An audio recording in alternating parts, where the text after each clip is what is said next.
தாதி, கால் பிடிக்க தாதி, கை பிடிக்க தாதி, கை பிடிக்க தாதி.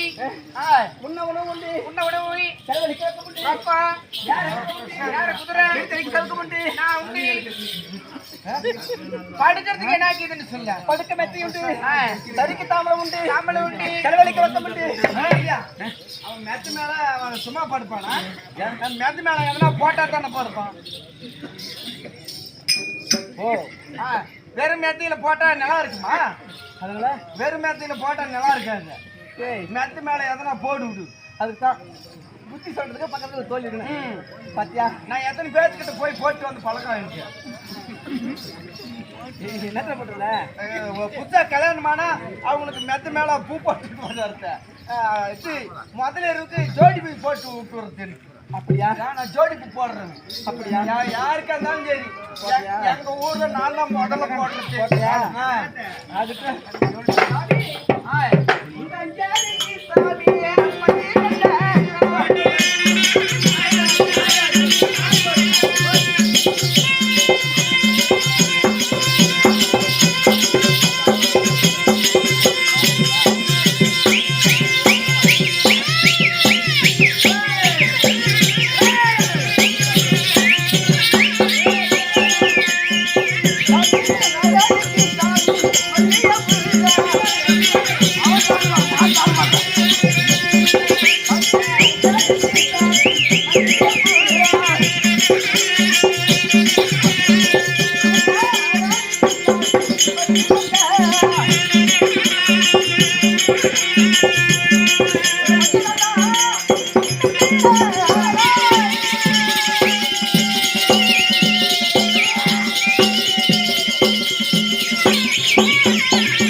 மெத்த மேல பூவை போட்டு காம்பு காம்பா போட்டா குத்தும் சுருக்கு சுருக்குன்னு உடம்புலாம் குத்தி புண்ணாக்கிறோம்.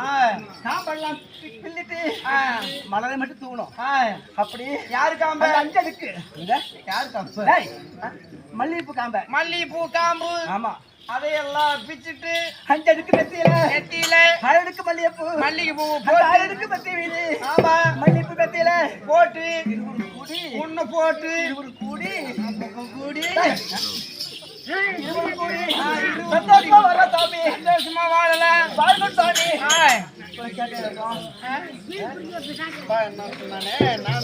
நானும் சொல்ல மறந்துட்டேன். அவரு யார் தெரியுமா வரமாட்டேன்றாரு. உன் மேல ஒரு கத்தால நாத்தடிக்குது.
நம்ம சேர்ந்து விளையாடலாம். காலகண்டா நேத்திரனே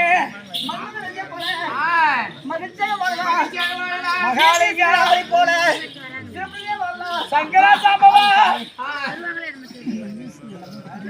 கங்கை தரித்தவரே கைலாசபதி வெள்ளிங்கிரி வாசா சொல்லி என்ன இருக்கும்? ஏங்க நீ எல்லால வாழலான்னு சொல்லி கூட்டின்னு போயிட்டு உனக்கு பணங்குது கால் பிடிக்க தாச்சி மெத்தைக்குது நாய்ங்கிற உங்கள்கிட்டலாம் சொல்லி அவர் கேட்கலன்னா ஏன் கேட்கலன்னு எனக்கு ஒரு வார்த்தை கேட்டா எதுக்கு?